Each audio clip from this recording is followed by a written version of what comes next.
Hola, my friends. Good morning. I hope you're all well and that you had an awesome weekend and you're feeling good and ready to start a new week. So, I escaped my home this morning. And by escape, I mean I chose to work outside of home today. And the reason I did this is because lately what I've been doing is kind of like locking myself in a room and working from there. Like I just kind of spent 4 hours in there and I'm just like just kind of getting through and just like I enjoy work obviously, but kind of like doing as much as I can in those 4 hours. But like if you're moms, like you know that it's pretty tough when you hear your kid cry to like detach from that and not have that distract you or not have that kind of just tug at your heartstrings. So I thought, okay, let me try and work away from home. Let me try to like step out of mommy mode. So I came out, I decided I would go to one of my favorite cafes, but they're closed. So I'm actually sitting on the beach right now. It's quieter, it's nice, I'm getting to do my work. But anyway, it's weird. I have to tell you, like I feel quite lost. Like so when I go, I'm still not used to going out without Archie. Like I still feel weird. I still feel like I don't know, like a bit lost. You know, I think motherhood is quite new motherhood especially is quite a metamorphosis. Like you kind of like I'm becoming a butterfly, I suppose. But yeah, it's strange. It's strange. It's nice to have work. Like it's nice to have work to kind of ground me and remind me of who I am. Because like a lot changes. In a beautiful way, but also in a challenging way. You know, let's be real. So anyway, that was a kind of a side note. So as Nick introduced, this week on Instagram, we're speaking about rules for arguments. And she said there are 3 rules. I actually updated it. There are 4 rules now. You know how much I love a good rule. And the reason that we're talking about this is because, you know, if you're in relationships, if you're in any kind of relationship, and if it's the kind of relationship that you are around each other a lot, you're going to irritate each other at a point. You know, we all have different rules. We all have different standards for different things. We all have different ways of approaching issues, of approaching the day. We have different energies, all of this. And, you know, things clash. So if you're in a relationship, then you're going to have arguments. It's just natural. And the reason I wanted to speak about arguments in particular is because a lot of us don't know how to do arguments. We're not very good at doing arguments. We're not very good at arguing. So what do I mean by being good at arguing? So my mom would tell me that I'm like the best arguer in the world. She tells me like kind of I'm like a checkmate. That's her way of checkmating me as well. So I got you, mom. So never mind. Side note. My mom and I have this sort of teenage dynamic that still comes up every so often when we're in each other's faces too much. But anyway, I digress. What I'm speaking about is arguments, right? I'm not speaking about checkmating anybody. I'm not speaking about winning. What I mean by being good at arguments is being good at connection, basically, because at the end of the day, when you're arguing with someone, in particular a romantic partner, you're saying, I need you to see this within me. I need you to acknowledge this within me. So you could be arguing for connection. You could be arguing to be acknowledged. You could be arguing to feel safe. You could be arguing because you want a break and you want some variety. Basically, whatever you're arguing, like whenever you're in an argument, you're trying to communicate a need. And so is your partner. Your partner is also trying to communicate a need to you. So within relationships, you know, if you argue a lot, it's not a big deal. You're just communicating. It's not arguing that's bad. It's how you go about arguing. In fact, one of the worst things in relationships is to pretend you don't argue or to not argue, because then you don't know each other. Then the distance starts to happen. And then you think you know each other, but you don't. And that's a very dangerous space to be. So it's good to argue. It's very, very healthy to argue. It's just about how you do it, right? You do it in a way that builds trust and builds each other up, or do you do it in a way that erodes trust?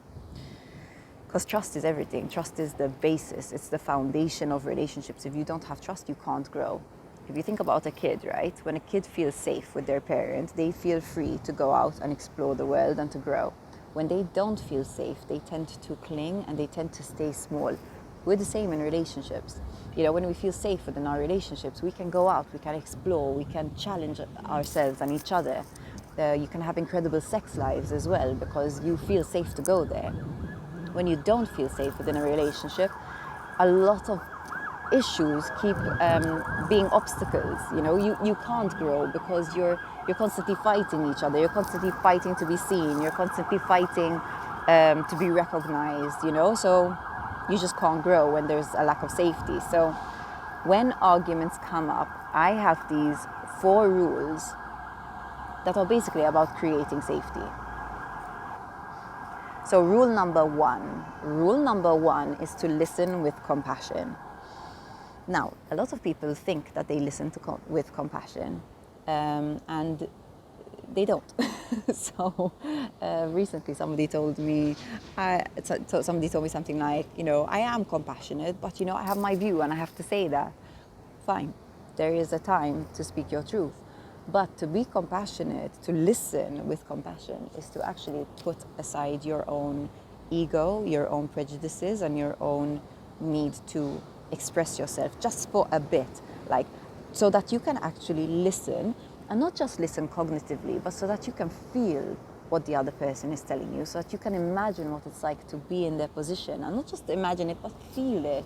So if they're telling you that you hurt them, you actually allow yourself to feel that pain so that you understand what you did and how you did it, even if what you did was unintentional, right? A lot of us, we resist being told that we hurt somebody because we say, but I didn't mean to. It doesn't matter if you didn't mean to. The fact is that you hurt them. So you need to be able to listen so that you don't do it again, right? Because we all have different triggers. Or so that you don't do it again, so that you find a way to get there, to get over this. So, number 1, listen with compassion. So listening with compassion is allowing the other person to move you, allowing yourself to feel the other person, to feel what it's like to be them. Second point is clarify that you've understood. And what I mean by this isn't tell them that you've understood and then go on and talk about yourself. No. What I mean is say something like, listen, what I've understood is that when I don't ask you kind of, you know, how your day was, you feel like I don't care. Am I understanding? Is this what's happening? So you feel forgotten. You feel as though you're a piece of furniture.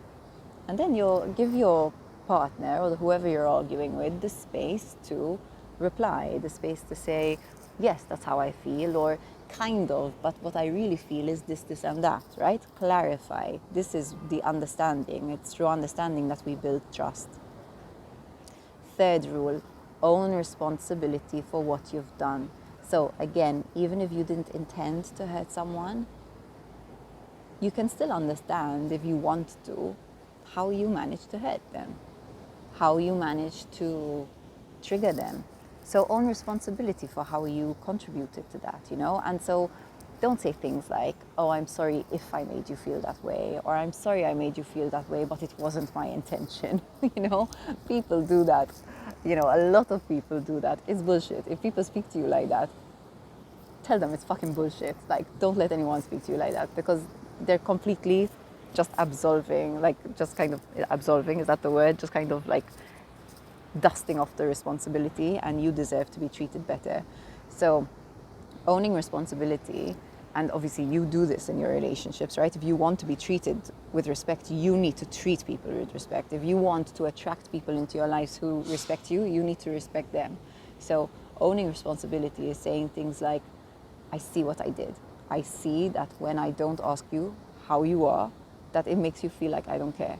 From now on, I'm going to ask you how you are, right? I'm going to ask you how you are on a daily basis, and I'm going to listen, okay? So that's owning responsibility. It's owning responsibility for your love for the other person, for how you made the other person feel, or how you triggered the other person to feel. Okay. And it's also owning responsibility for your actions more than anything, and just kind of like, you know, owning that you contribute to the state of the relationship. You know, relationships are co-created, always. So you contribute to the dynamic. Some people say, oh, my wife, she's just crazy. Like, no, your wife's not crazy. Like, you contribute to the dynamic. Even if you think you don't start the argument, your own passivity is contributing to the argument. Your wife is going to badger you more the more passive you are. So that's your way of contributing. It's always a co-creation. So always, own responsibility for your behavior, for your actions. Fourth rule is speak your truth, right? So you've listened with compassion, so you've understood your partner, you've clarified that you've understood, so they feel heard by you, which means your partner begins to feel safe. When they felt heard, when they felt understood, they begin to feel safe. 3, you own responsibility for your actions. They feel even fucking safer. Like, if your partner knows that you see what you did and you're not gonna do it again, then they feel, okay, I can trust this person. And then you follow through. Don't make them feel a certain way and don't follow through, because then you're just eroding trust. Okay, so fourth rule is speak your truth. Now it's your turn, right? So speak your truth. So say what you need to say. So maybe, for example, to stick with the same example, I see what I did. I see that when I don't ask you how you are, it makes you feel like I've forgotten you, I don't care. I never want to make you feel that way. So I'm going to make sure that I ask you how you are. The only thing is that when I come home at the end of the day, I just need some time to de-stress. I can't go straight into a conversation because I would have been with people all day. So what I need from you is some patience.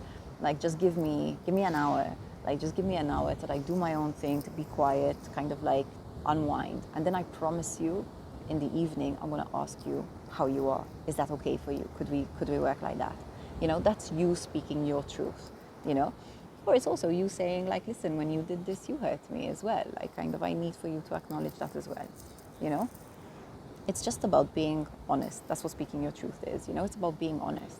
When we're in relationships and we're not honest with each other, we're not saying the hard stuff, we don't really know each other. We end up drifting apart. We end up arguing about stupid shit that nobody cares about, like the dishes or the whatever, and these things become significant when in reality it's not significant. It's the stuff underneath.